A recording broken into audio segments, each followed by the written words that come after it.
welcome here to Armstrong as the Robbinsdale Rumble about to commence here as the Cooper Hawks and the Armstrong Falcons renew their rivalry. And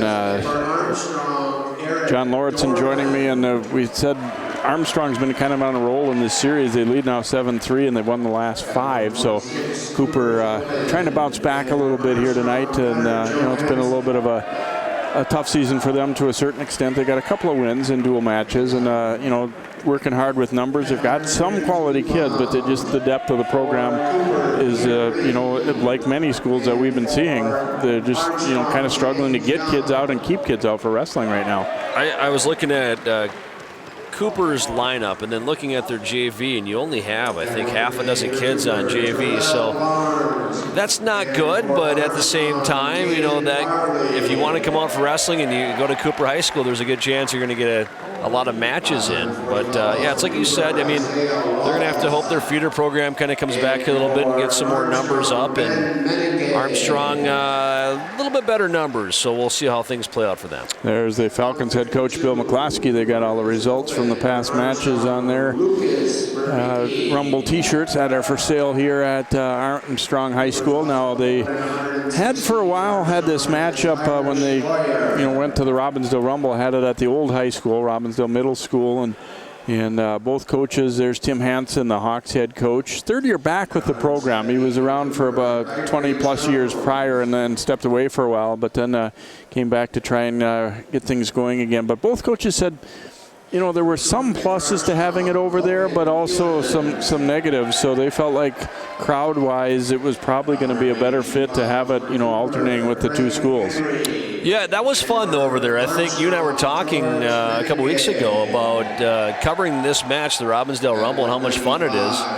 Even if the teams are having rough years, it's still a good time and a good rivalry. And I think we've done almost 10 of these things, haven't we? I remember at Robbinsdale, the old high school, there was something nostalgic about being there. I remember seeing the old Robbinsdale letter jackets. Some of the guys would get into it and stuff. So that's missed. But this is Armstrong, I always thought, had a very nice gymnasium and very nice high school. And I've come to find over the years that kids don't have quite the same reverence for history that maybe you or I do too. So, that's true. That's unfortunate. Although some of the kids did go to school over there too, so they, to them it's the middle school, and that's fine too. And both of these programs, I think, have tried to reach out and have a little hand to the old Robbinsdale High School tradition too, because in particular the coach Hansen and his father Randy, who's still an assistant with him, had some ties to that program too. And obviously Robbinsdale was one of the best, if not the best, wrestling programs for a very long time. So, but at the same time, these schools have been around for a long time and are very established now and everything as well. So they have if you pick up good histories too. Exactly, and if you pick up a state wrestling program, like you just said, if you look back on state team winners over the years, you go back, probably would be 40 years almost. Oh, that kid's tripping going up the stairs there. And if you go back 40 years, it was Robbinsdale that dominated at state. So things have changed. Times have changed. You got Armstrong, you got Cooper, you got a rivalry here. But at one point, this was one full team and a good one. We go to 113. It's a double forfeit at 106. So we're going to have Roger Massman of Armstrong, Sam Thurston of Cooper at 113. So this did not have a 106-pound match. They, rather than have one team forfeit at one and one forfeit at the other, they said, well, let's go ahead and have a match here at 113. Both these teams definitely want to win, but at the same time, I think there's a little bit of the feeling of, let's try and make this a good match in terms of, let's not forfeit if we don't have to and things like that, too. I like how the coaches worked that out, because I think Massman actually weighed in at 106, so they could have taken a forfeit there. And Thurston could have taken a forfeit at 113, and it would have been 6-6. But the coaches must have gotten together and said, let's get these guys some matches and see what happens. So here we are at 113, two freshmen. Massman from Armstrong in on the double here, but Thurston sprawling on him. Going to push his head down there. So Massman trying to switch to a single leg. Thurston again countering, kind of grabbing that ankle, trying to cross-face him if he can. Thurston kind of powering him down near that crossface. He peels those hands, he'll have a takedown.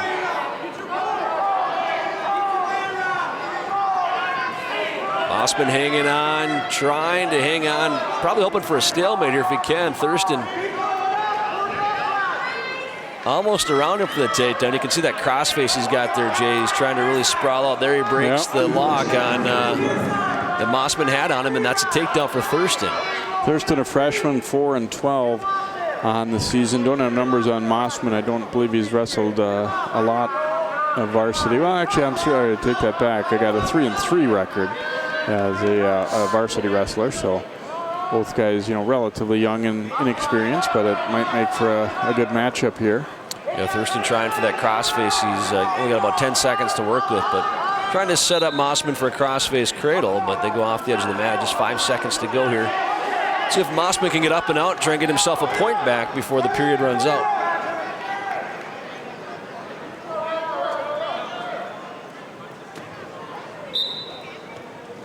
Gets immediately to his feet, but cannot get away, and Thurston will hold him down, and he'll maintain that 2-0 lead through one period, and it'll be Thurston deferring his choice. Mossman going to choose down.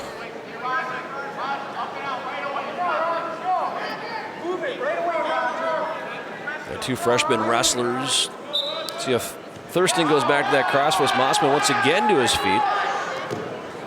Thurston's got to be careful he doesn't clasp there. I don't think he did, but so the ref go down right away. They're looking to see, did he have an arm in there when he locked his hands? And apparently he did. So he maintains control regardless now. Let's see what kind of pinning combination he works for here. Mossman kind of flat on his belly, trying to get to his base. There's that crossface. Trying to rake that left arm through, but couldn't quite do it. There's a couple ways he can go when he puts that crossface on. He can try for the traditional cradle, or he can kind of come across underneath and do what's called a corkscrew. You can hear the coaches yelling for Armstrong, head up, head up. They want him to keep his head down. He could set himself up for a half Nelson or something there. See Thurston trying to work a cradle there if he can. Once again, kind of bowls Mossman over, has him on his belly. You can't blame Thurston here. He's really trying to get something going, but Mossman just not letting him do anything, but at the same time, he's not able to do anything.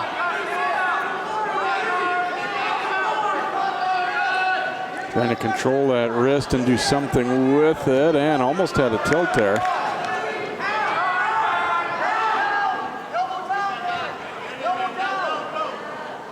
There appear to be some opportunities there, but Thurston just not quite able to finish what he had in mind.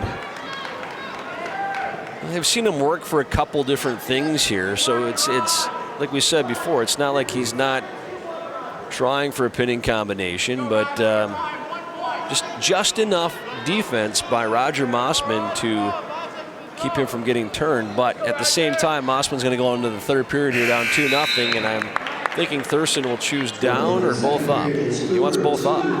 Got that takedown in the first period. He's hoping to go back to that.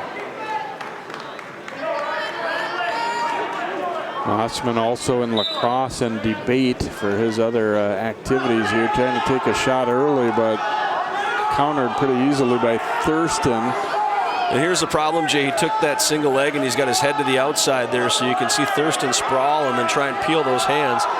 There's just you can see the way he's shaped there, there's no way he's going to be able to finish that takedown. And Thurston did exactly what you should do. He just kind of kept working him over, threw on a crossface, and gets an easy takedown. So 4-0 lead here for Thurston as he'll get the takedown.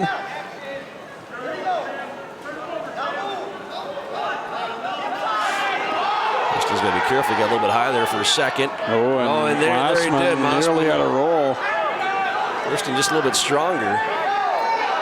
Thurston got a little high. Now Mossman reaching back. Coaches will tell you usually not to do that, but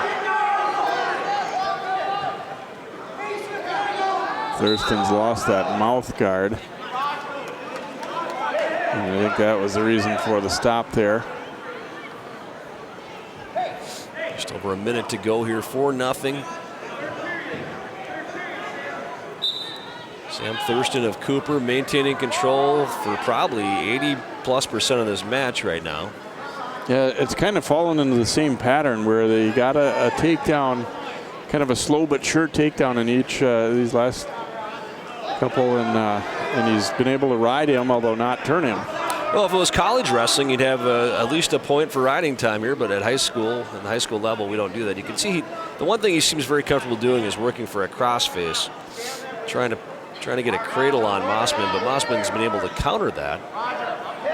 And as a result, no back points, but at the same time, no escape, no reversal. So, like you said, Jay, 2 takedowns, kind of the same. A replica kind of the first period so far with just over 15 seconds to go in the match. If you're Thurston, yes, you'd like to get a turn here, but it's more important that you don't do anything crazy and give this up right now. He'd be fine riding him out for a 4-0 win. And that's the way it's going to end, too. He did get a little bit high there earlier on. Mossman almost got him for a second, but well, it wasn't to be. So Cooper on the board first. 4-0. There'll be 3 team points for the Cooper Hawks. So Thurston, a workmanlike effort, gets his 5th win of the year, and it's always a little extra special when it comes against Armstrong. So we'll move up to 120. Now it's 120 pounds for Cooper, Raul Ramirez, and for Armstrong, Gunnar Johansson.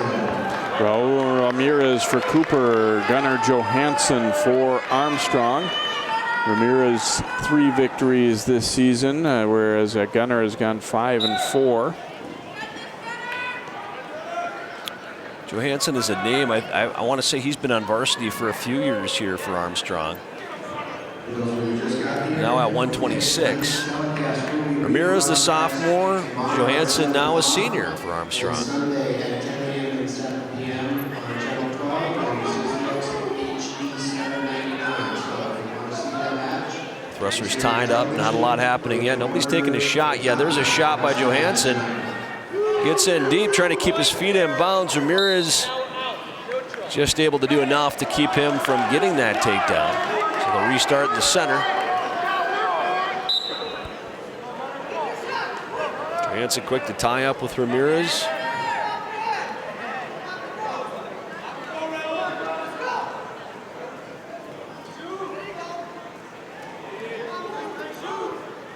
Wrestlers locking up right in the middle of the mat. About a minute into the first period here. One shot we've seen by Johansson. Trying to keep his feet in bounds, Jay. It's just like trying to catch a pass and keep your feet in bounds when you do those takedowns that you saw. There's another shot. Johansson's in, but they go off the edge of the mat once again. And he was going to be in trouble there a little bit. He took a shot and had his head right in the middle there on a double leg and got kind of flattened out on his belly. But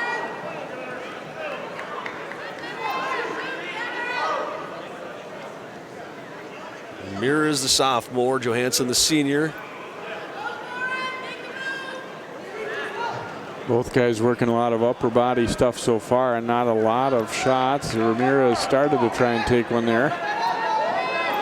Johansson counters. Now we're kind of tied up top. Don't forget there's more wrestling here tomorrow. Armstrong varsity. The first match we saw there, Sam Thurston, Roger Mossman, it was just 2 takedowns, no back points, no escapes, no reversals. And this is kind of carrying over now into the 126-pound weight class. There's just not a lot of activity yet. There, Johansson, if he can get a row, he almost had a takedown there. He had that single, but again, Ramirez goes off the edge of the mat, so no score after 1. Looked like he might possibly get that one, but Ramirez did a pretty decent job of fighting it off here. So we stay 0-0 through 1 in our 120-pound match as Johansson will try and quickly get out here. Ramirez just doing enough to stay behind him there. Quick sit out by Johansson. He was thinking about a switch. It didn't happen. Ramirez trying to throw in a leg. Again, if he keeps turning, he'll get out of that. Keeps turning, keeps turning. Ramirez trying to stay behind him. Johansson thinking reversal, not an escape right now. Got his head stuck, but should at least get one out of this. Well, not yet. Not yet. Ramirez still has that head and arm. That's trying to switch. And to finish this, that should be 2, I think. Yeah, that's a reversal. Hard-fought reversal, Jay. It took him a good 25 seconds to put that together. So Johansson finally breaks the ice here a little bit. Looks a little bit tired after that one. But 2-0. Hard-earned reversal by Gunnar Johansson. Let's see what he does with it now. Ramirez quickly to his feet, then Johansson able to bring him back down. Looks to throw in the leg ride here. Problem is he's going to be off the mat if he gets much of a turn here, I think. Yeah. He tries that half. That was a nice, smart. That was smart by Johansson because Ramirez gave him that for a second. Dropped his head. Johansson threw on a half, but Ramirez able to kind of keep him from doing too much. There's a half again. Now, if he gets off to the side perpendicular and runs that, he'll have Ramirez in trouble. And see, he's trying to set it up. There it is. There it is. Now he's got back points at least. Ramirez really trying to bridge here. Hanson's got to get perpendicular chest to chest if he can. Nice job bridging by Ramirez. He's got 20 seconds to fight this off. He's in trouble. Johansson trying to lift on that head to bring the shoulders down. Almost had it there. But Ramirez still has a lot of fight in him, and it's 3 near fall for Johansson, but Ramirez will survive the round when it looked like maybe he wouldn't. Yeah, I thought he was and he was in big trouble. I thought he might be almost pinned at one point right about here. But look at him bridge. You know, Johansson's going to get the points here, but Ramirez really fought not to get pinned here and did a nice job of keeping his shoulders off the mat. So it'll be 5-0 as we go to the third. Gunnar Johansson of Armstrong leading Raul Ramirez of Cooper. But Ramirez still has a fighting chance. He fought off that pin. And boy, did he ever. I mean, there's different ways when you get caught on your back to try and save yourself. And some guys really have an ability to bridge that's almost like an art. And Ramirez saved himself by doing just that. They go off the mat. Again, these guys have gone off the mat several times here. Obviously, we're in a spot where, you know, one good turn here, a takedown and a turn for Johansson could give him a major decision too. So you got to look at it, the team part of things as well. He might have a comfortable lead, but he'd like to bump it up even a little bit bigger to give their team 4 points. Yeah, I'm guessing he would. And at the same time, you know, it's one of those things where he kind of knows enough about Ramirez. You're 2.5 periods into this thing, and he knows that if he's the aggressor, he finishes. There's a shot by Ramirez. Comes around on that leg. He might have 2, but now he's in that position we saw Roger Mossman get in the first period where he just not able to finish and get your head caught on the outside. Trying to throw Johansson on his back here. I think he might have him caught, Jay. That's close. It should be back points. Get the takedown and near fall. We're going to be evened up at 5 at the very least. And he's got him close now. Ramirez, look at him concentrating, trying to keep him flat. Well, Johansson really got caught there. He's going to have to bridge out of that. He's also in a position where if he comes out the back, he might win this match. There it is. That's a reversal now. So a 7-5 lead for Johansson of Armstrong as he fights off the pin and then gets a clutch reversal. So Ramirez turned the tables in a hurry, but Johansson didn't panic, and he is going to hang on for a big win, 7-5. A lot of twists and turns late in that match. Yeah, there he is, and you can see how close Johansson. You can see his right shoulder very close to getting pinned there. But he had enough time if he can keep his shoulders up, and it was quite the catch by Ramirez, that 5-point move essentially. But you can tell Johansson was just trying to get out of that kind of underhook thing he was in, and was able to do it and gets the reversal and gets the win. We'll go up to 126.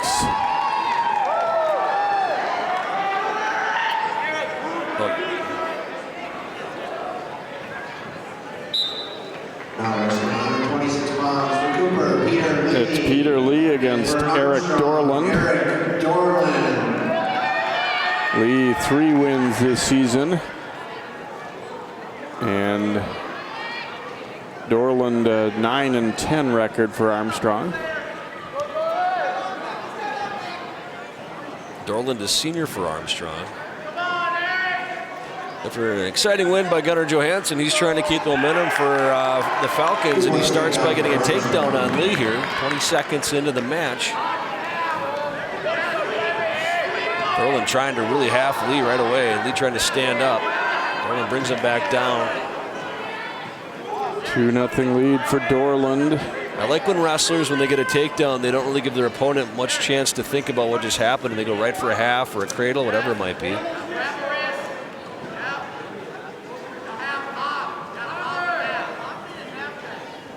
Quick takedown by Dorland, Eric Dorland now, senior, 2-0.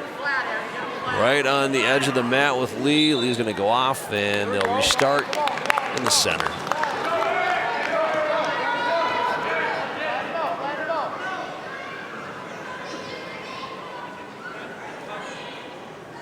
Dorland threw on a half Nelson right after he got that takedown, but not able to do anything. Lee able to fight that off. 40 seconds to go in the first. Lee trying to come up and out, not able to do it. Once again, they end up kind of on the outer circle here. And they go off. They'll restart. 2-0 Eric Dorland of Armstrong leading Peter Lee of Cooper. 126-pound weight class. Team score. We're all tied up between the Falcons and the Hawks, 3-3. Double forfeit at 106. And something that I know we talked about, but I really liked, I appreciated by both coaches that they actually matched those guys up rather than one taking a forfeit. And off the edge they'll go. There are, still a forfeit or two ahead, it looks like, that, are going to obviously have some impact on the team score. Cooper, at least at present, coming into the match, had, it looked like 3 weights that would be open, whereas Armstrong has 1 more at heavyweight. But obviously that can change if they have a wrestler that, fits in weight-wise, although it didn't sound like that was probably going to be the case. So we get to the end of one here, and Eric Dorland of Armstrong leads it 2-0 in our 126 match over Peter Lee. Dorland, he had a little questionnaire that the Falcons filled out and talking about what he wants to hear from the fans, and he said, I don't like hearing when people suggest moves from the audience. I want to hear cheers and I want to hear my words of encouragement, but not so much on telling me every little thing. I don't know too many wrestling fans that don't sit and call out moves, though. That's kind of part of the tradition, I think. When I was in high school, I used to get a song in my head during a match, it seemed like, and you would hear occasionally a fan yelling or something, and we had a guy in town that just bellowed the whole dual meet. I'm not going to say his name. I don't know if he's randomly watching somehow, but I still hear that voice sometimes when I come to these. Dorland had a quick escape there, now leads 3-0 over Lee.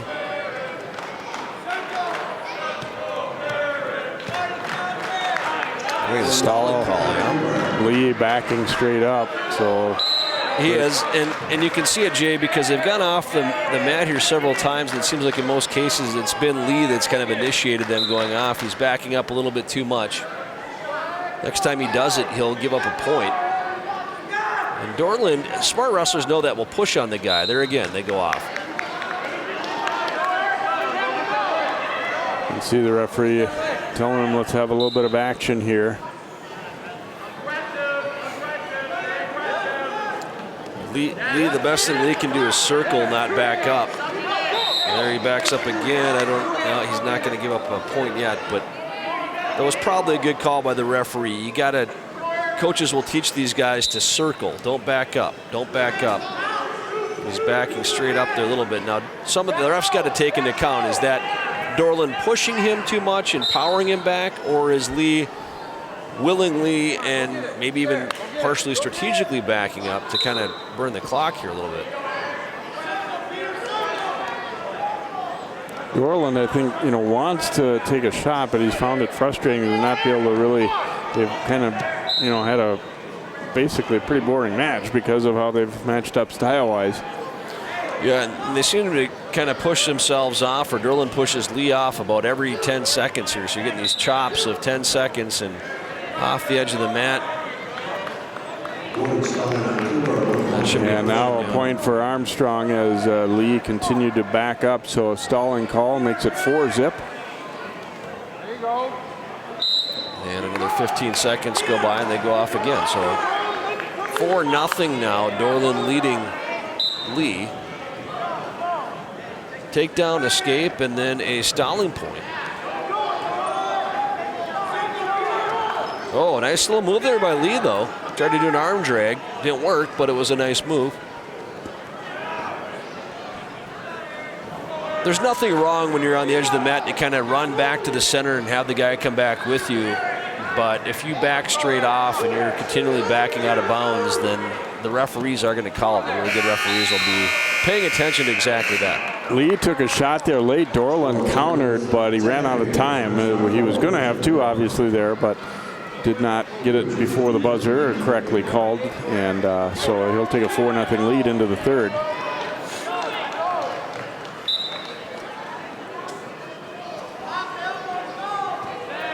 I think Cooper asking for more activity from Lee, and they got it, although his shot was a little short there. And I believe he picked neutral here to start the third, right? That was Lee's decision. I think so. It's an interesting call. I would almost rather see him start down and see if he can get away and then get to this position and get a point out of it. But the refs know, or the coaches know better than I do. But he's got to watch himself. He keeps backing up here a little bit.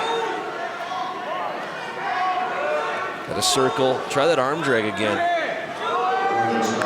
And another point awarded to Dorland is another stalling call going against Lee there. So make it 5-0. I think at this point Dorland probably would like to get a little greedy here, and you know, they want to get more than just a simple decision out of this, because he seems to have kind of controlled things, even though he hasn't had too many scoring chances himself. He had that takedown early on, but hasn't really come close since. So what do you do in this? What I would do if I were him, my opponent's not taking a shot. My opponent wants to back up, so I'm going to keep. There's a shot, though, by Lee. As soon as I say that, he takes a shot. Now there's a takedown. Everything I was about to say is null and void now. He'll go up to 7-0 lead here. Still a minute to go. He might cut him loose and try for another takedown, and that's what we'll see. So 7-1. But now Dorland's thinking, I got a takedown, 7-1. I get another takedown, and that's a major decision. Another team point. Or another, you know, if you can, I guess it would have to be 2 more stalling points, which it's not really the way you want to get it, but if it has to develop that way. No, it's been a long time since I've seen a third stalling call that's turned into points. That was a nice arm drag, though, by Lee. I saw him do that earlier, and he couldn't finish. Again, he can't finish, but he's just got to finish that because he was in there real nice. And he's backing up again. I'm not sure if the ref's going to call that. No. 26 seconds left. Takedown by Dorland would give Armstrong a major decision and open this dual meet up a little bit with an extra team point.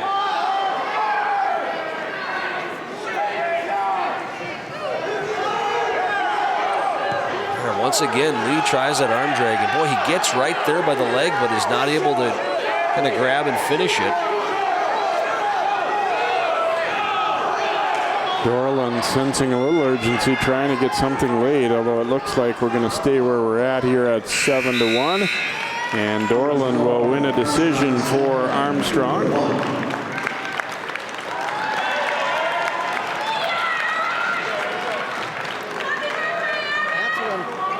The Falcons go in front 6-3. We go to 132. I'm not entirely sure we're going to have a match here at this weight, but we'll see. I think Tim Hansen pleading the case a little bit, you know, on the stalling calls there, saying maybe an Armstrong guy was just pushing straight forward a little bit too. That's a legitimate argument. I mean, as a coach, you can make that, and you're going to make that for your wrestler for sure. Looks like Cooper will remain open at 132, so James Young will be awarded a forfeit for Armstrong. Unfortunately, we don't get a chance to see him wrestle. He's a pretty decent wrestler for the Falcons with 16 wins, but he will not have an opponent tonight. He wins by forfeit, so Up to a 12-3 lead for Armstrong. We'll move to 138 now. It will be Terrell Barnes for Cooper, Damon Barley for Armstrong. Barnes has won 10 matches this year. He's a junior. And quick shot attempt here, though, by Barley. Barley can have Barnes in trouble. Barnes is going to come out and have him on his back.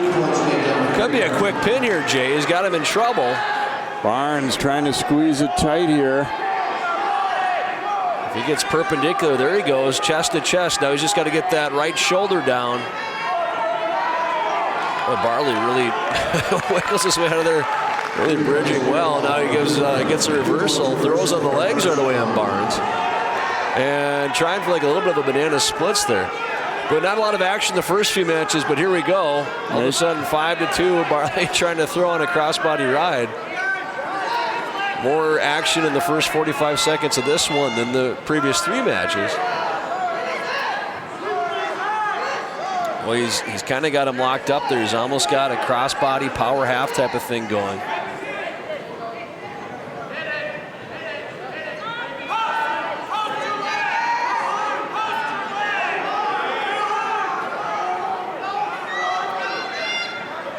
Barley trying to stretch that arm out.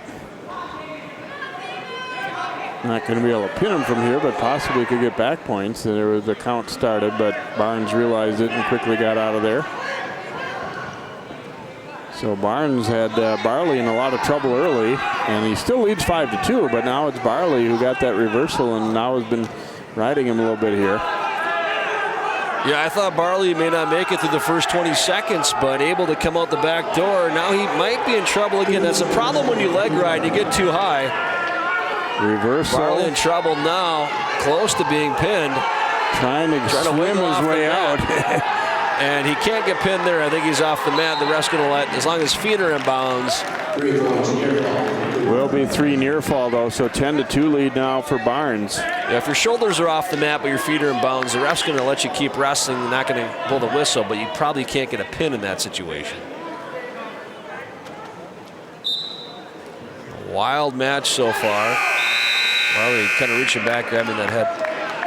10-2, Terrell Barnes will take the lead here going the second. Kind of back to that stalling thing, too, between Lee and Dorland. Coach Hansen did the right thing. You got to fight for your wrestler. I just think sometimes, though, the best thing you can do is circle. If a guy's powering into you and pushing you off the mat, you got to get down low, take a shot, circle. And that's what the ref's going to tell him.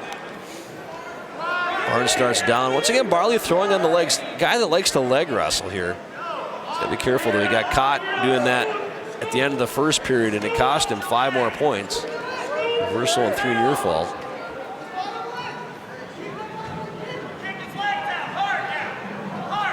Cooper getting behind now, 12-3 in the team score. So really would welcome a win here from Barnes. And Barley might pin himself if he's not careful. He was in trouble there for a second.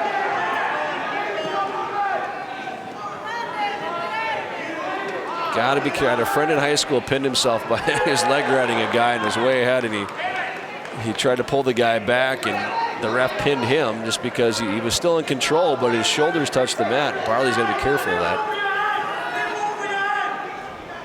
Barnes, I think, finding it a little tougher to get out than he maybe first thought it was going to be, as he's been ridden for a while here, even though he does have the big lead.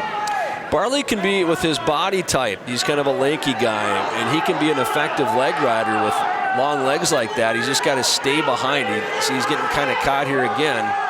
Gets too high and gets caught like that. Now he's in trouble, and that's a pin just like that for Barnes. Big win for Cooper. Barnes did a pretty good job. He was in an awkward spot, but I think he saw what was going to work, and eventually it did on about the 3rd try, and he ends up getting the fall for Cooper. Yeah, Barley seemed comfortable kind of leg riding, but he just got too high, lost the legs. A couple different times he got too high, and you can see he's in trouble right there. Barnes locks him up for a headlock and gets the pin for Cooper. Barnes getting some congratulations over there. So you see the team score 12-9. We go to 145. Ben Meningay. Isaiah Wallace for Cooper. Ben Meningay for Armstrong. Wallace 4 wins this year, and Ben has gone 13-7.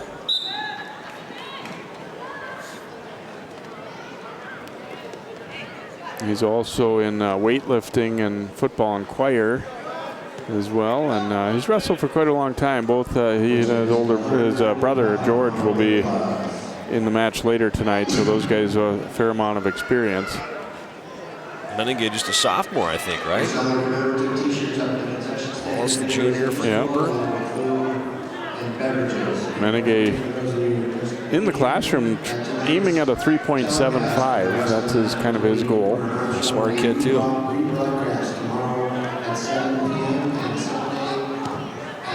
Well, the Barnes and Barley match was a fun one to watch. It kind of broke up what I would say has been a very kind of defensive dual meet so far. We got Wallace in on his shot. Meningay trying to counter, they go off. Watching Wallace for about a minute here, you can tell he's been trying to set something up. From CCX Media.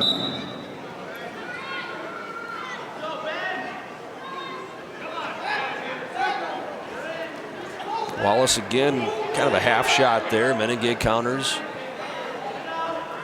They're in kind of a lateral drop position. Nice little throw by Meningay, but he goes off the edge of the mat. Might see that again, just because he, I think he got what he wanted there. If they're more onto the mat, that one could be not just a takedown, but more. They set it up really nice, and it was a nice little throw, but ran out of real estate. Now you can just kind of see by how he carries himself out there that he's had a fair amount of experience, and obviously it's kind of all over the map in terms of that for both of these teams. And like I was talking with the coaches beforehand, that it's been a struggle to keep guys out and get guys out at not just these two schools. We're seeing it at quite a few of the ones in the Northwest area here. That it is, it's just you're not seeing necessarily guys who pick it up as young guys and just get better and better all the way through. We're seeing guys who maybe wrestle a long time and then come back to it, or maybe they just take it out for the first time because their friend is doing it in 10th grade or something, and obviously that can be there's a learning curve. Yeah, and the whole trick with any sport, not just wrestling, is to get guys interested when they're young. Hopefully they have a little success so they start to really like the sport, and then just take them to camps here and there. And the camps can't be all about wrestling. Sometimes it's just fun to learn other stuff too. But you maintain an interest and you get better and you improve. You learn maybe a new move every year and you implement that. And the next thing you know, you got a varsity wrestler. But that takes time and energy and passion at the same time. Well, Isaiah Wallace did a nice job leading it 2-0. I have to suspect that this is a match that Armstrong expected to get, and they may still, but Wallace is showing that he's not going to come out and lay down here by any means. He's come aggressive. Yeah, and that's good to see. I mean, a Cooper win here at least ties the dual meet. They're going to have to overcome a couple of forfeits ahead, so they would like to build a lead if they're going to have a realistic shot to win the duel. Meningay, if he can pop that head out, will have a reversal. Should be two right there. So Meningay, still plenty of time to do what he wants to do in this match. Gets a reversal to tie it up here. Isaiah Wallace pretty much ran things here for about the first period and a half. Meningay flattens him out.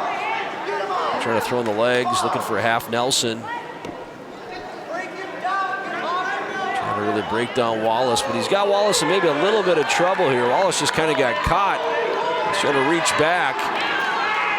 Got himself a little bit of trouble. He might he's almost pinned there for a second. Now he's coming back on Meningay.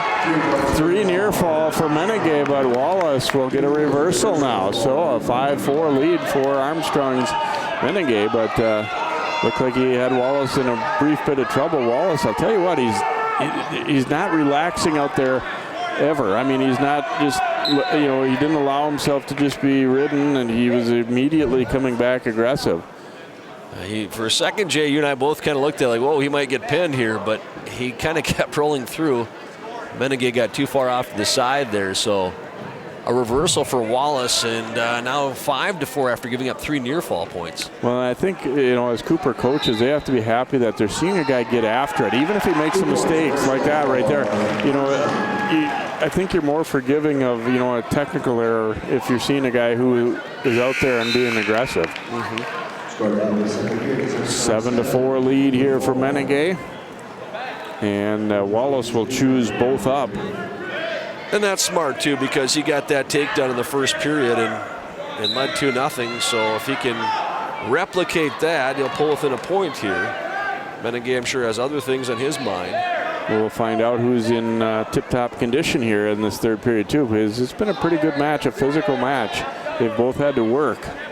Well, you said, remember, that lateral drop Menegay tried in the first period, and I think you said it, Jay. Maybe we'll come back and see that.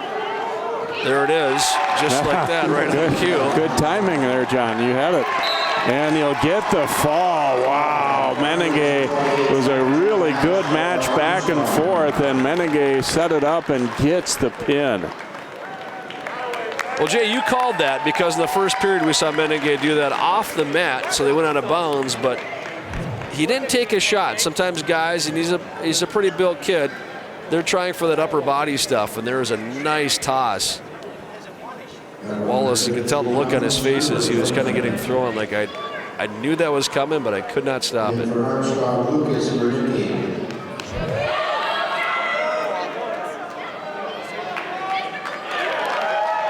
Then we get a forfeit at 152 for Lucas Miernicki of Armstrong. Gets his arm raised, so Cooper was open at that weight. And 160, I think we're going to have the same.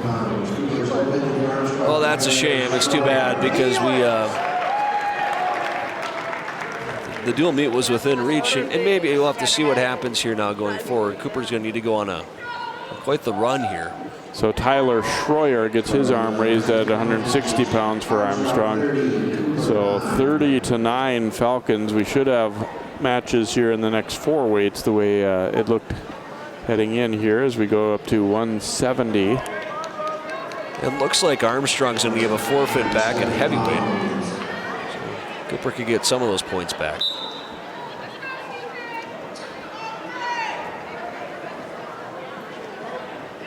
For Cooper, Craig Henry. And for Armstrong, Logan. Craig Henry for Cooper, Logan Elans for Armstrong in our 170-pound match. Craig Henry's won 7 matches this season. Logan has won 4 on the varsity level. Henry in on a single leg, finishes. Ooh, right to the mat and trying to throw on a quick cradle. Just had Elans on his back there for a second.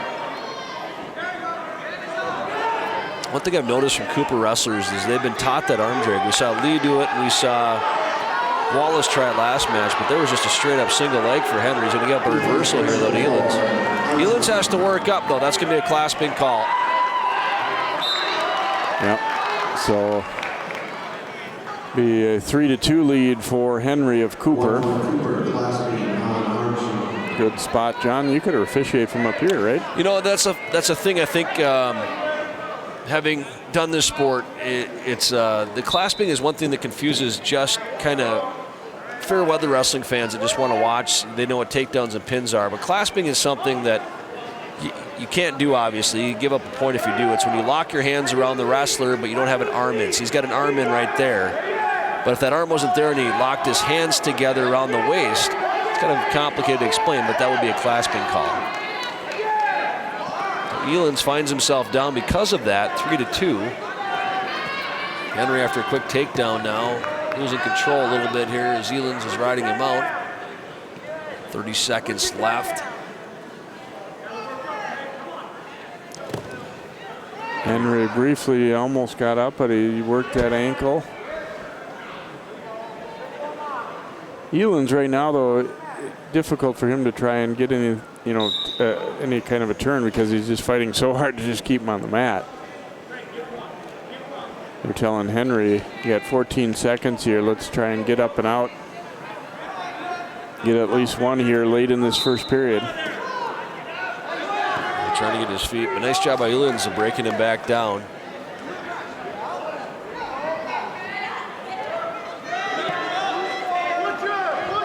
Hand control there by Elins to end the first period, but he finds himself down 3-2. Craig Henry, sophomore from Cooper. Elins will defer, and Henry will choose down. Looks like we might have some blood on Elins, perhaps. You know, as somebody who wrestled in high school, I can tell you that wrestling singlets are not the nicest looking uniforms, but Cooper's singlets look pretty cool with that hawk on the side and the orange. I mean, that's I've seen some ugly wrestling singlets over the years, but that one makes them almost worth wearing. You know what I mean, Jay? Not to say that you and I'd want to try one of those on anymore, but if you got to wear a singlet, those are pretty nice. Cooper always has had pretty cool school colors too. I like those. Looks like this may have been a pre-existing cut along, it looks like kind of along the eyebrow or near the corner of the eye for Elins that maybe opened up a little bit. So we have not yet officially begun the second period here, as the referee, right when they were going to begin, spotted that little cut. And we'll get a caution here on the top man. Elins got a little jumpy. Sometimes these cautions and clasping calls and things like that are just based on experience too, understanding the idiosyncrasies of wrestling a little bit.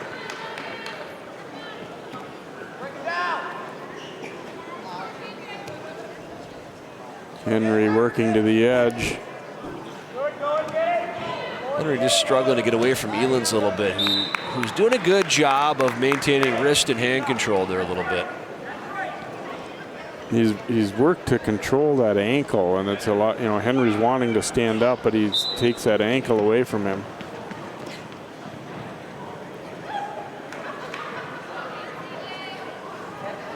At the same time, Elins, like I talked about, you know, he's not even close to, you know, looking to be able to get a turn because it's been such a difficult time to keep Henry on the mat. He's not been able to flatten him out. It's one thing they teach at college, at the college level. If you watch like the Gophers wrestle or Iowa, you kind of see these guys, the first thing they do when that whistle blows is they get their feet under them. Boom, they're up, they crouch up, and then they're working on hands and peeling hands and getting their hips out and everything else. And it's so hard to get riding time at the college level, but here in high school, it's different. Guys don't quite have that down, don't have that concept or that quickness necessarily either. So a guy like Henry here just needs to get to his base, work on those hands, get his hips out, do what he's got to do. Elins, you can tell, just doing everything he can to hang on here and doing a nice job at that. He should go off the mat here in a second. I'm thinking the rest going to want a fresh start. And he got it there.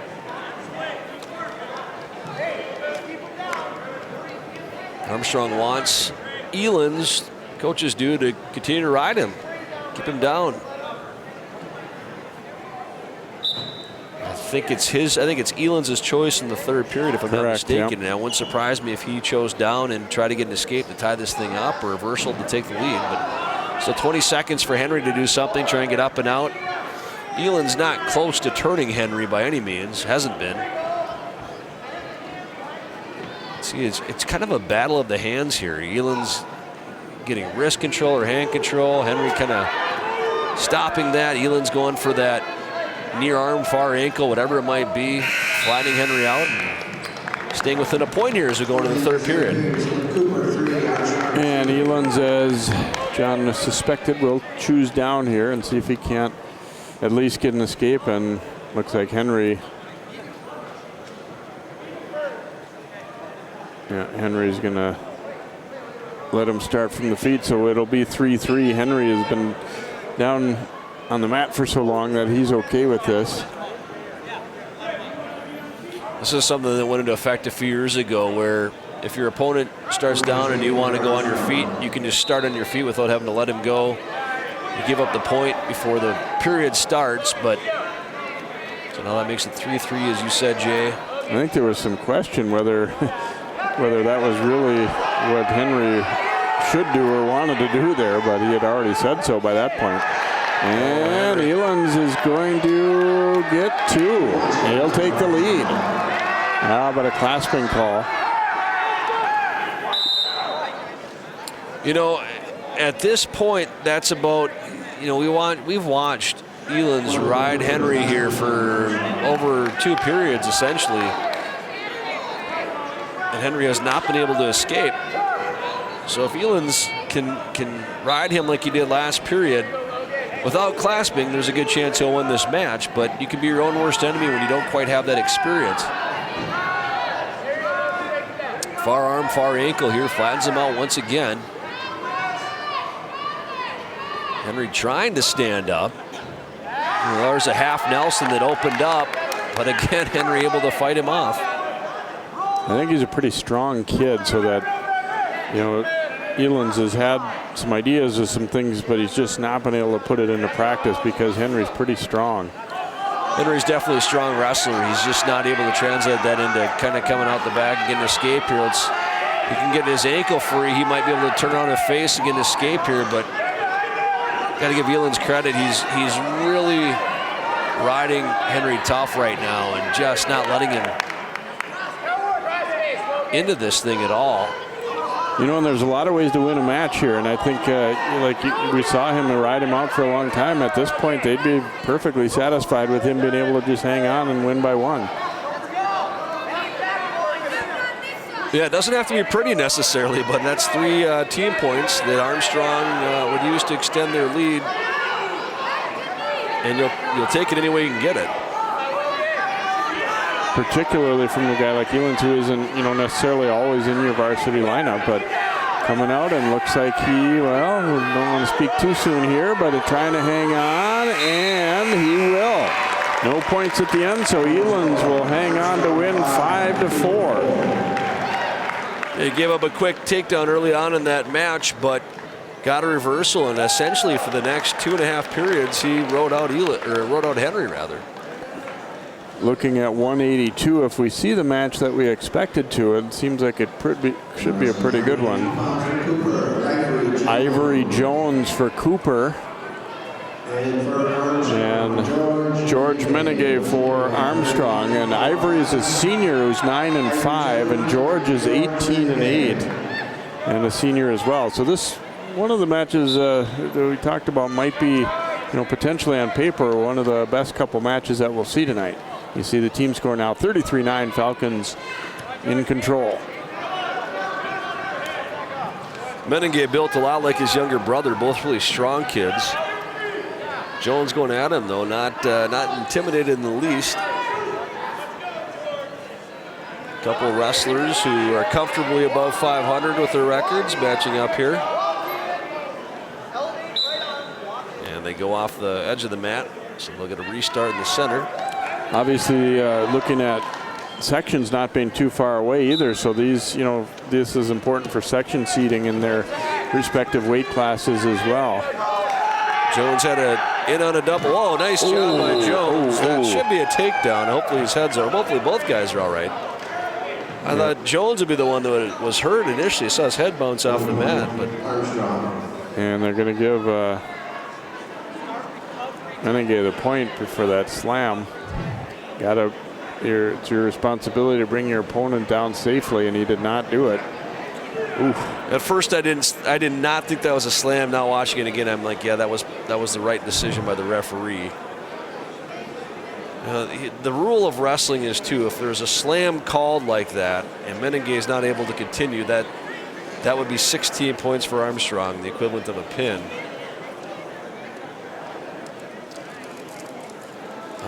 Ivory, though, at the same time, but he was in really nice on a double leg here. He just, you can see both wrestlers kind of came down there, and Jones adjusting his headgear. That was nice to see sportsmanship there. I don't think Jones intended to hurt Menengay, so nice to see both guys hug it out before they restart. Jones kind of going at Menengay. He's like a linebacker here. He's short and he's getting underneath him a little bit, trying to drive him over. Picks him up again, and this time knew better to bring him down hard here. So another nice shot by Jones. Oh, he almost got two.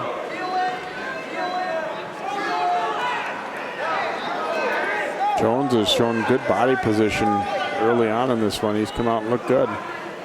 Unfortunately for him, he trails because of that slam. Yeah, that's too bad. I don't think he intended to hurt Menegay. He might come around again too, but Menegay trying for a, this is a precarious situation for both guys. There's a takedown for Jones, and he started to finish that first period, but he just did not do it right, and he got nailed for that slam. So 2-1 now after that takedown. See how he's able to work from the top here, if he can try and get a turn on Menegay. Yeah, despite that slam, he's been impressive here the first period. He's not backed down one bit. Seems like he's giving up some size to Menegay too. I want to say Jones weighed in at 170, so he's moving up a weight, or maybe he wrestles this weight sometimes, and it seems like he and Henry both weighed in at 170. So. Yeah, no, Jones 175, it looks like on the weight sheets here. I'm guessing 170 would be his weight for sections. Probably in a couple so, yeah. weeks here, which would be smart. An impressive first period for him. He's going to defer to Menegay. Menegay will, I'm guessing, choose down. He'll take down. Sometimes these in between these periods, he defers and up, down, or neutral. A little bit like poker games to figure out what's the best hand to play. Menegay, you know, I'm thinking you start down two just because you gave up one takedown, and that slam was probably going to be a takedown if he does it correctly. So he's thinking escape or reversal here to try and tie this up or take the lead.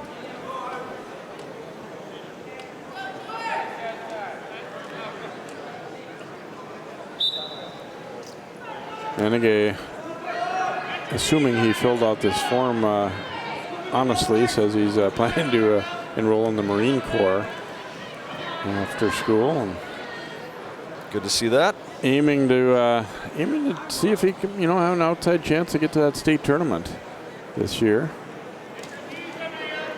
Senior, you'd like to see somebody who's had a good season, and he has. I think you said 18-8 this year, so that's a good record. Yeah. Well, and that's the nice thing too about wrestling being you've kind of got two shots, the individual, and so you might see these teams maybe not having a lot of success on the team level, but you still got the possibility within your weight class of advancing, being one of those two guys to move into the state tournament. Not that it'll be easy. You got St. Michael, Albertville in their section, which they're obviously going to claim a good number of those spots, but. That's a nice thing about sports like wrestling and tennis and a few others, where golf is another one where your team may not be so great, but if you as an individual have worked hard and put yourself in position to be a state-worthy wrestler, then even if the team bows out early in the section team tournament, you can make it as an individual. So that's nice to see that. 35 seconds to go here in the second period. Jones continuing to lead at 2-1. I'm trying to figure out how Ivory Jones is only 9-5 on the year. He's looking very good and not really getting a pinning combination on Menegay. But Menegay is a strong wrestler who's had a good year, so you almost wonder. I thought for a little bit here maybe Ivory Jones would try and let Menegay go and get a takedown, but I think he's being smart by just trying to ride him out if he can and take a 2-1 lead. Then it's his choice in the third period. Brings him back down.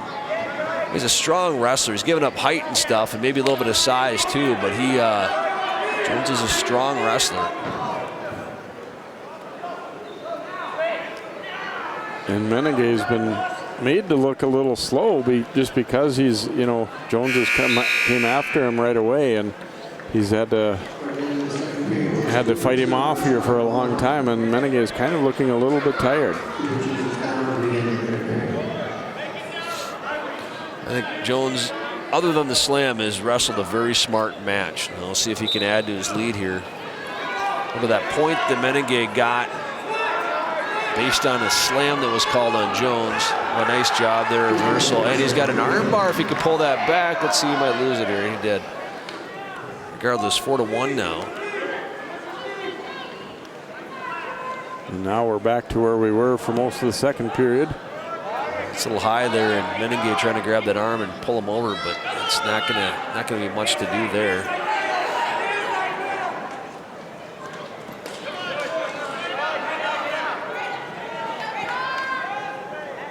Got Meningay flattened out.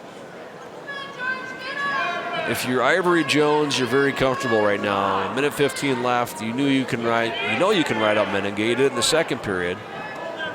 You're up 4-1. We're gonna get a stalling call though. It's the only Class Bing and stalling is the one way you can really shoot yourself in the foot here. Yeah, it became a little too obvious that Jones was just trying to keep him down. He was pretty much parallel with him, and quickly Meningay gets up and out.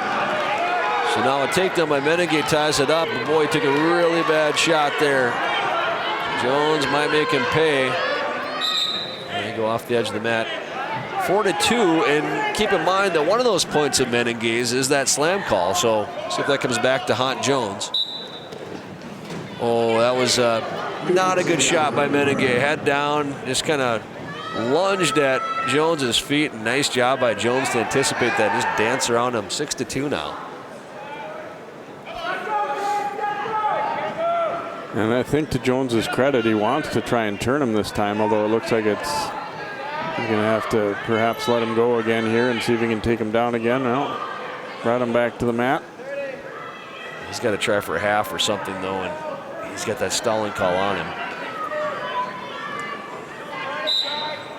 You have to at least look busy on top there. And Meningay looks exhausted here as he gets up. Well, he was down 4-2, and you're thinking if he gets a nice shot, gets a takedown, that'll tie things up. But he just lunged at Jones's feet with his head down, and it wasn't good. He gave up a quick takedown. Got to get up and out here. He's only got 15 seconds to work with.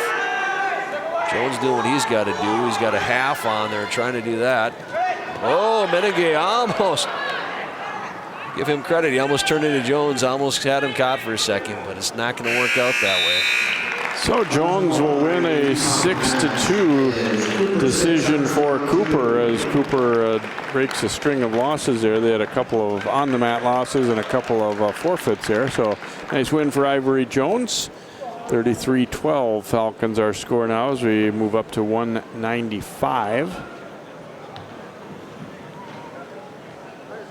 We're getting back in the win column there. Nate Pone for Cooper, Hamza Mohammed for Armstrong in our 195-pound match. Pone has got 4 wins this year on the varsity level. Pone the senior, Mohammed the junior. Mohammed also 4 victories this year, so pretty equal records.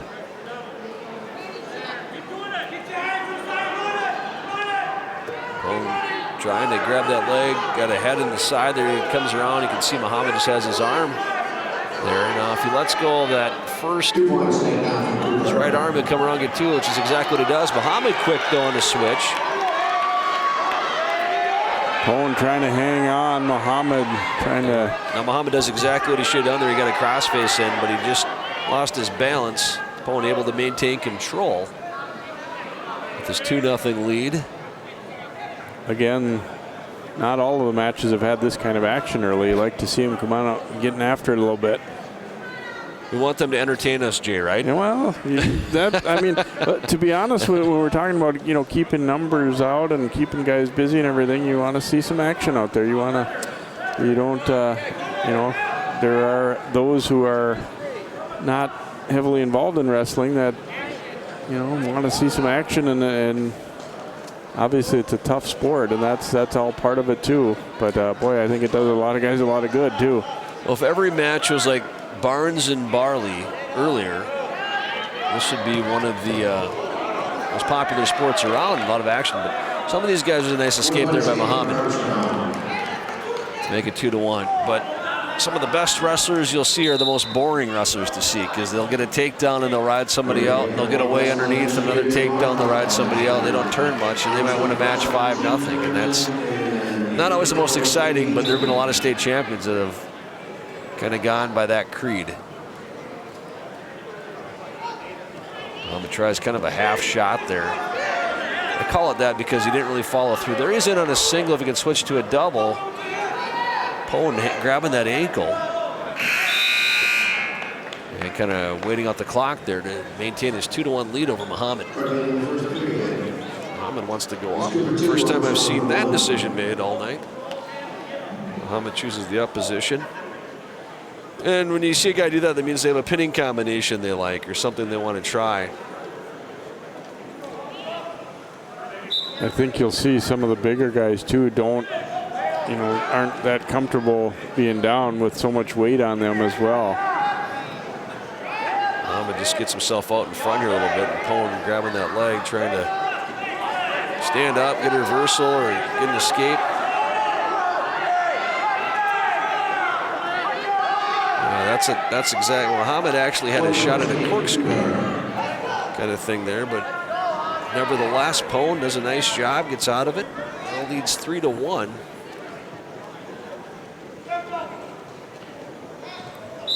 And they'll go off the mat here. So Pone of Cooper holding that 2-point lead here about midway through the second period, or not quite midway. I think a lot of people that are trying to learn about wrestling or don't understand wrestling, well, why don't you pick up every time you can try and pin a guy? Well, that's true. But when you're down, you can get an escape or reversal, get a couple more points, then try and pin the guy.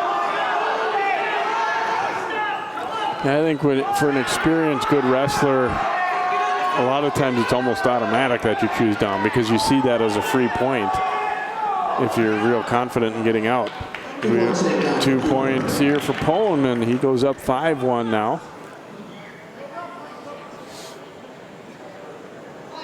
.40 seconds to go here in the second. They go off the mat 5-1, as Jay said. Nate Pone of Cooper, senior.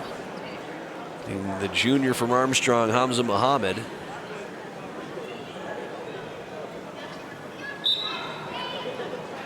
Trying to go up and out, trying to sit out, trying to come around for a reversal. He should get this. Well, he was close to having an escape. Yeah, he could have, I think. Yeah, he had a chance. He's doing a good job of getting his hips out. He's got to peel those hands. He's going to come around for a reversal. 5-3, yeah. And even though he was trailing, you had the feeling that Muhammad had some, possibilities of scoring. He looked like he had some ideas in mind, and he did a good job right there getting the reversal.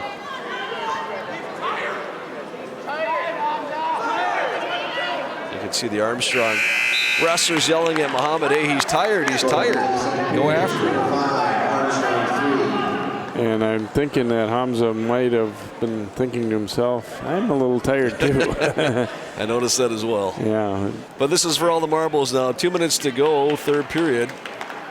Muhammad picked up that second period, which was very interesting, and he gave up in I believe it was a reversal or escape. We almost clasped it. I think he did.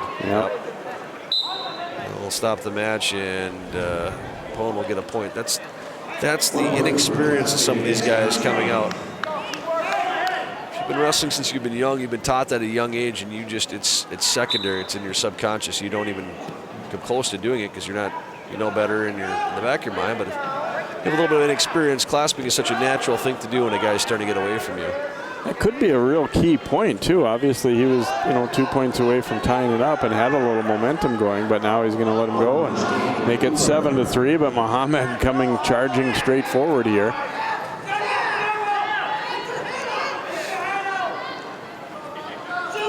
Muhammad down by 4 points. Still 1:20 to go. Seems like a lot of time, but really not when you're. Haven't really had your opponent on his back or anything. You might give him a takedown here too.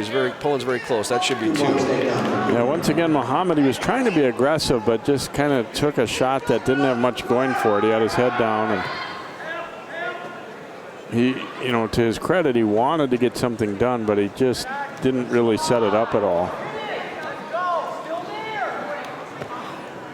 Yeah, nice job. He's getting his hips out nice, but he's not able to finish that. Pone staying behind him. They'll restart him in the middle. Muhammad looks like he's banged up a little bit. Hopefully he's okay. And Both guys look gassed at this point. I agree. I think Pone would like to just hang on and ride him out here. Muhammad is still eager to try and, get up and out. One thing I've noticed too is like with the lighter the wrestler, the more energy they seem to have in the third period. Now we're up in the upper weights, 195, and these guys get tired in the third period. That's why you see so many pins in these upper weights. But really,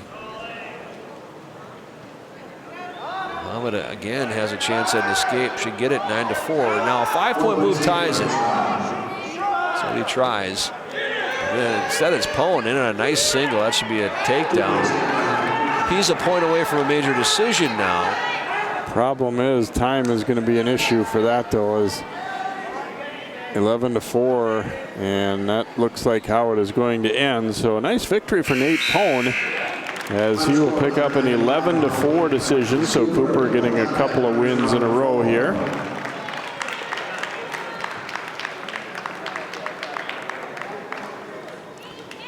So congratulations to Pone as he gets the W there for the Hawks. We go to 220, which was the other one that on paper, if they send out who are listed, should be a really nice match.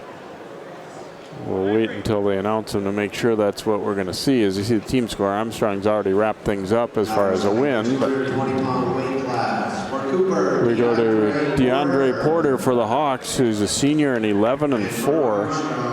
And for Armstrong, Ben Unger will wrestle. He is 17-3. So this is, you could call this the marquee match of the night, probably. Arguably the best wrestler from both teams here, I think, matching up, which is really nice to see in a dual meet.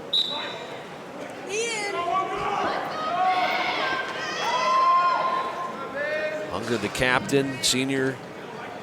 Porter, as you mentioned, Jay, is senior as well.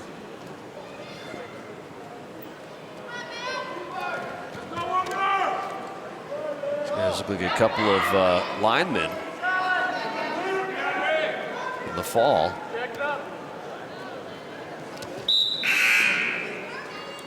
And off the edge they'll go here.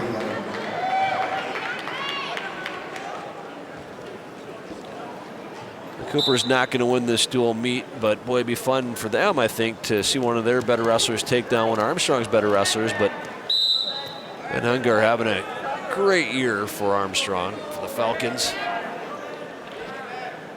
Good wrestler. So is Porter. Unger's at 8 pins among his 17 wins as well. They tried a little throw there on Porter before. It didn't quite work. Watching a dual meet between teams, you pick up on things that these guys are being coached. In the past, we've seen Osseo in dual meets try the power half a lot. It seems like I've seen a couple Cooper wrestlers try that arm drag tonight. And then Armstrong's had some guys just looking to kind of toss you, throw you, lateral drops. So it's interesting what teams will teach. Everybody kind of goes through all the moves, but I think some coaches have certain ones they like to specialize in.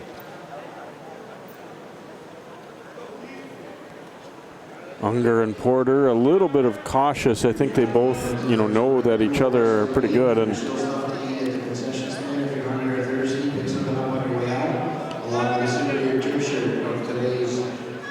you'll see that a lot of times, Jay. They both know. I mean, they have to be aware of, the records for both guys are solid. And they both had good years, and I'm guessing they've probably met in the past, possibly. So that might have something to do with it too. If you know some guy and you had a good match with them before, or even if you didn't have a good match with them before, if you know what he's trying to do, you're countering more than you are probably being on the offensive.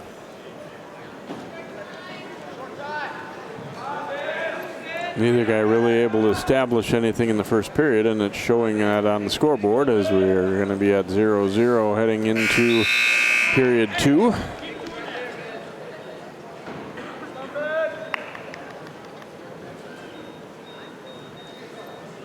Porter looking to the bench and looking for a recommendation. He will choose down. I'm surprised he didn't defer. Some coaches like to defer, but he's going to take down, and The right call there. As we talked about, that down position is the most popular. It gives you a chance to get an escape, reversal, work for back points, work for a takedown, whatever you end up doing. Unger, though, right away here early in the second, looks like a guy confident in riding Porter. Got all his weight on him right there. It makes it very difficult, but Unger's got to work for something.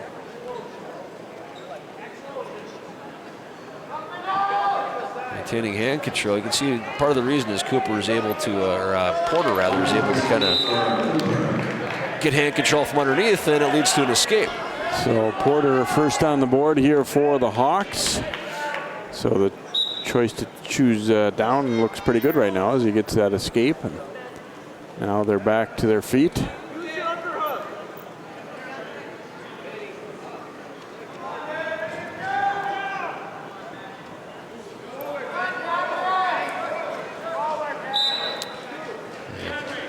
Porter kind of pushing Unger off the mat there, but 1-0 he leads.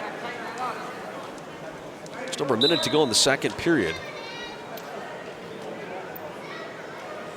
Armstrong hosting a tournament back here on Saturday, so they'll be right back in their home gym. Some of the mats already set up for that. Oh, Porter tried a little toss there. Unger had tried that on Porter in the first period, so Porter kind of returning the favor. And in neither case did it lead to anything. Still 1-0 Porter leads. Got to think if things stay status quo, Jay, that Unger's going to choose down in the third to try and tie this up or get a reversal there. He's in on something, though, for a second. Porter able to fight him off. Guys tie up. Nice to see a match, though, where we're really not seeing anybody get a stalling call or anything. I mean, nobody's backing up from anybody here, and both guys, you get the feel they're trying to work for. So you see that arm drag there he almost tried. Porter almost did. You see Cooper do that a few times. You can see him reach underneath. He was thinking about it. Thought the period will end. Well, and you can see it's interesting when we're watching the top camera and it looks like not much is happening, and then you get a shot from down low and you see how big these guys are, and then it is physical. Even though there isn't scoring going on, they're getting after each other a little bit. Yeah, they certainly are, and so now we'll see if Unger right away. Oh, that's should be. I believe he gave a reversal.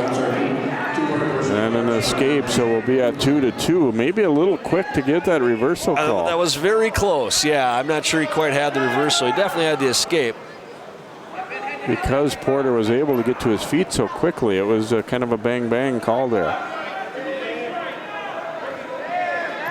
But we stay tied now at 2-2, and a minute and a half to go. Here's gut check time. It's either going to be 1-1 or 2-2, I guess, the way you got to look at it there. So good match, though. A couple pretty good wrestlers here. See who wants it most in the last minute and a half of this one.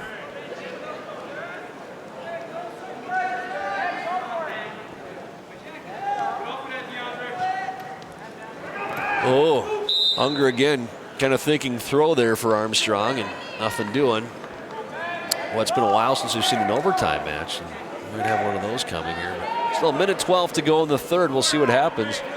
I can't call this the most exciting match, but I think it is a couple of, obviously with these teams too, they're better wrestlers tying up.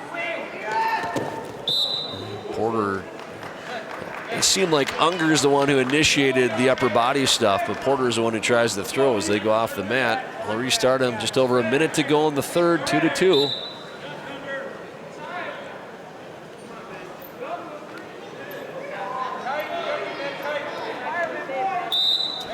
And they'll come to the edge again.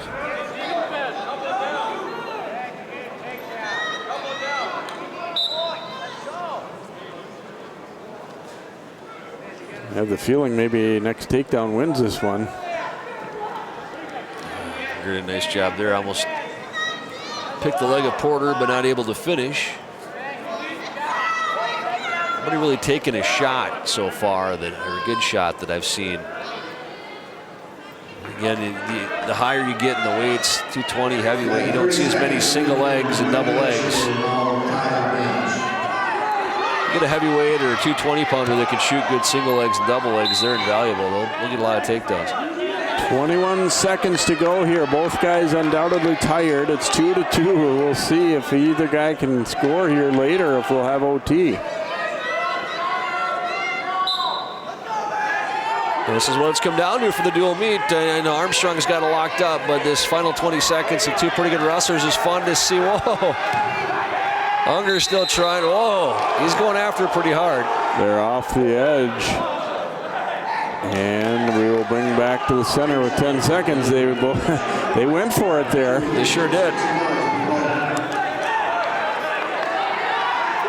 A fun match. Crowd starting to get into it. Both sides starting to get into it.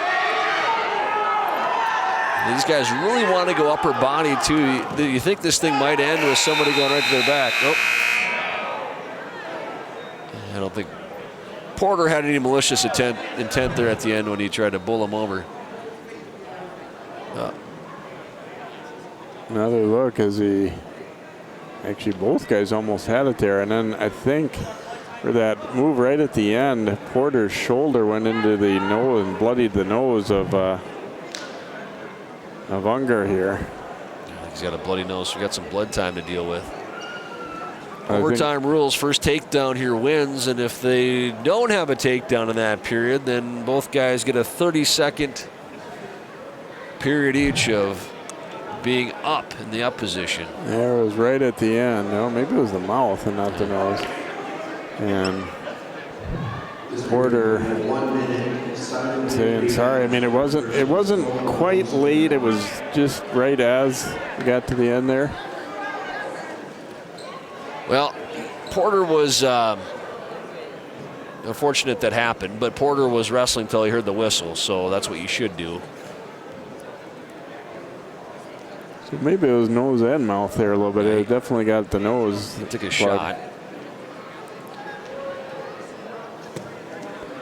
I think in some ways neither guy minds the little break here. No, I don't think so either. That'll make it more fun in overtime, I think, to get a little break here. So it's been a fun match regardless. Crowd giving them both a hand here. It's overtime in our 220-pound match. DeAndre Porter of Cooper and Unger of Armstrong. Unger wrestling with two pieces of cotton up his nostrils. That's never fun, but no, it makes it a lot harder to breathe, no doubt. Keeps adjusting it too. You can see. Oh, he tried another throw there. Both guys. I'm not surprised they've had some pins this year because they both like that upper body stuff. And oh, there's a shot by Unger. That really kind of broke things up. Nice shot. Tried to catch him right at the whistle there and go for the ankle pick. Oh, Unger gets behind him. They go off. Oh, what a great match. It's a shame somebody's going to have to lose this.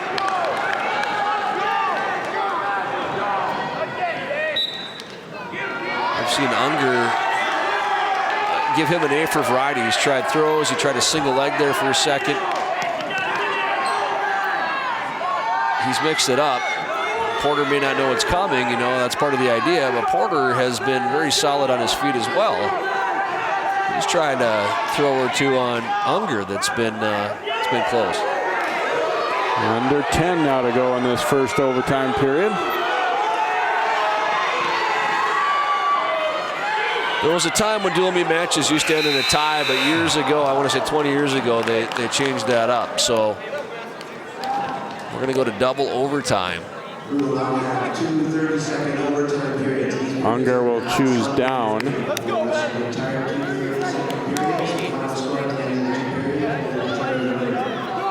See, the both benches definitely into this one. You have two 30-second periods here. You're wrestling. So even if Unger will start down this one, and I'm guessing Porter will start down the next one, and the idea is that even if Unger gets away right away here, you're still wrestling for 30 seconds, and Porter will get to pick in the next period. So you got an escape.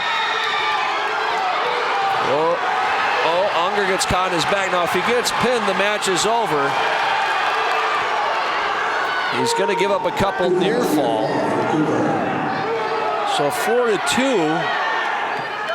Porter leads. Under 10 seconds to go, but keep in mind that Unger still has an opportunity here in the second period, overtime. Unger not doing a lot here on the down position. They got caught there. Porter, nice job. He kind of took advantage of it. Unger looks tired. For Porter, he should take down. I think he will. And then it looks like Unger's going to let him go right away. He wants to go to his feet. Is that right? I think that's what he was indicating. Yeah, freestyle start. So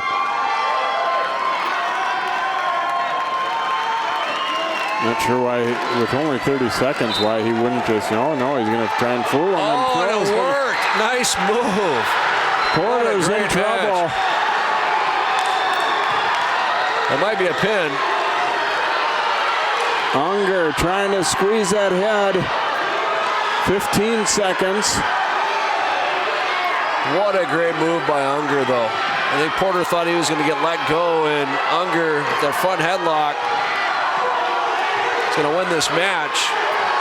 Boy, what a great match. And he got the fall, it looks like, right before the buzzer. He did get it.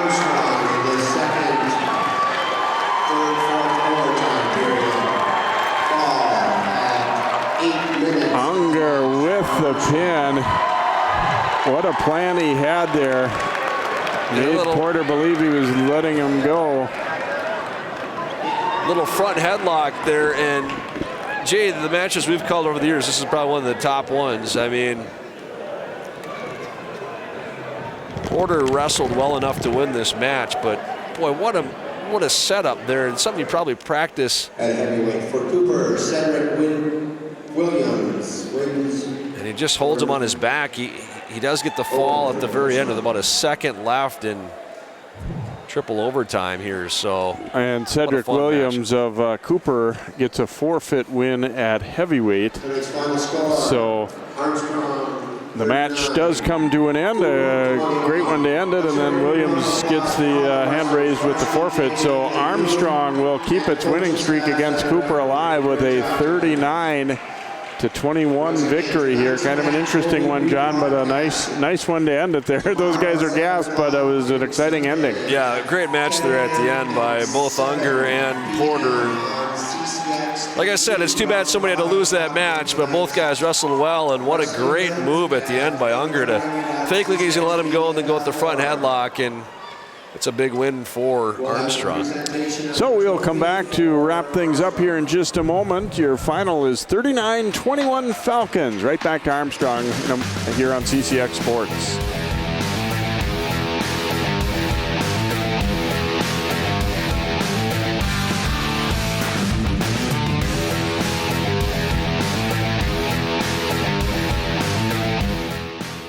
Did you know kids who play outdoors have healthier lungs? Totally. Did you know that boys that play with dolls make better husbands? My son has lots of dolls. But did you know terry cloth diapers breathe better? I did. It's totally true. Oh, yeah. Did you guys know statistically friendly kids have more friends? Yeah. That's obvious. Did you know most people think they're using the right car seat for their kid, but they're not? Parents who really know it all know for sure that their child is in the right seat. Visit safercar.gov/the-right-seat to make sure your child is protected.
Your daughter just had her first breakup.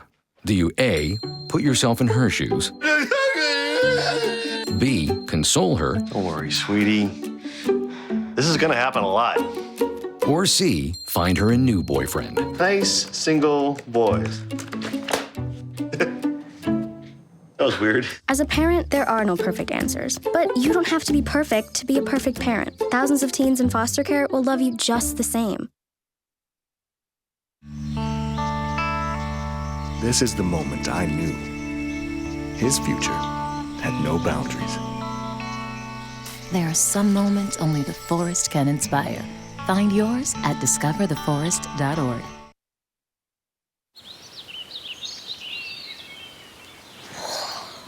Oh, look, a redhead. Staring contest.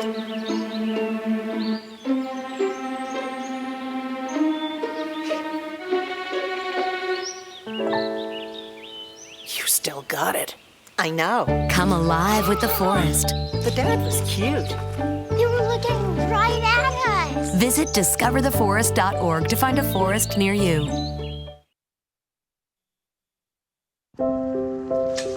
I want to eat apples and bananas.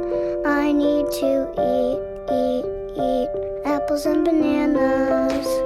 Why can't I eat? 1 in 5 children struggles with hunger in America. Support the Feeding America nationwide network of food banks to help provide meals to those in need. Join us at feedingamerica.org.